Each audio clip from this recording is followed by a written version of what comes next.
We are talking about low testosterone levels. They're often overlooked, but there are a wide range of benefits of supplementation. And joining me now is Dr. Russell Bartels from Vitality Bioidentical Hormones. It's good to see you, Dr. Bartels. Good to see you again. Thanks for joining us. Thank you. We want to focus in on testosterone specifically. Do you find that a lot of your female patients don't realize they need testosterone, or is it both, men Absolutely. and women? I mean, as an OBGYN, that's, my practice is primarily women, and we started using the bioidentical hormones for treatment of menopausal symptoms. And many women are familiar with estrogen, right, and progesterone, but they're surprised sometimes to hear about testosterone being a vital component of making them feel better.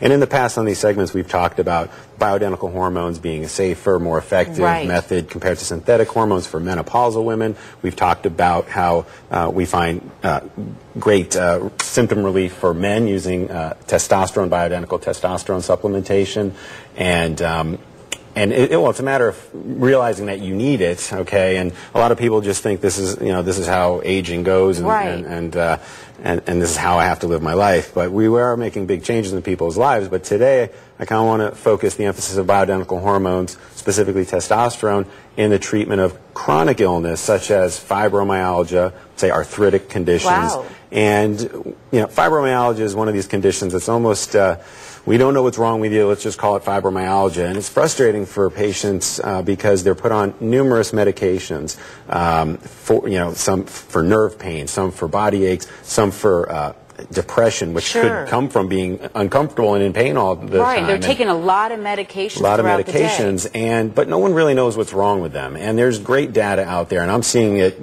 going from data to reality in treating patients with testosterone who suffer from these chronic conditions.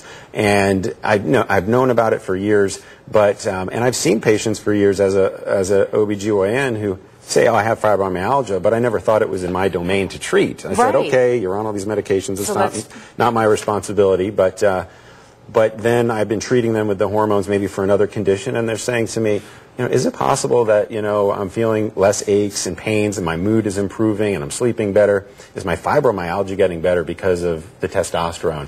And in fact, and I'm happy to tell them, yeah, I think it is, and I've learned a lot more about it over the years, and there's great data and research that supports this, and I'm now seeing it in my patients. So are they actually weaning off some of that medication that they were taking before? They're feeling better? They're surprised. They've been on antidepressant medications for years, and sometimes for depression, sometimes even those same medications for the aches and pains, but a whole list of medications that they're slowly weaning off. It's not an instant fix, but when I see these patients back a month, 4 to 5 weeks after their initial dose, and they're saying, is it possible I can move better? Is it possible that I can get to the gym now? Is it possible I just don't hurt when I wake up because of this? I understand. And it's just fantastic. What are some of the contraindications? There really aren't that many contraindications to testosterone therapy at all. I mean, we use it almost in anybody. There are some patients who might be on some medications like Coumadin and anti-clotting, or medications like that. We have to be careful, but there's not that many contraindications. And so I really am, appealing to those patients out there listening today that if they've been suffering from these chronic aches and pain type disorders that no one can really put their finger on, or even if they've been told, well, this is what it is, there's a strong chance that they're going to just feel better if we get them on testosterone therapy. Yeah, absolutely. So definitely, check into that. Have your levels checked. You'll probably be surprised to see how low your testosterone levels are. Yes, so and it's also important to point out that you could have some normal, especially for the women, normal testosterone levels. And so if you get those checked somewhere else and they tell you it's normal, you know what, come in and talk to me about it, because we don't want it just in that kind of artificially determined reference range. We want it to be above and beyond that. So, and that goes for men as well. If if you're told, well, it's normal, we could do better most likely. All right. Thanks, Dr. Bartels. Good information. So if you want more about Vitality Bioidentical Hormones, super easy, you can go to vitalityhormones.com, or you can always call the number you see right there on your screen.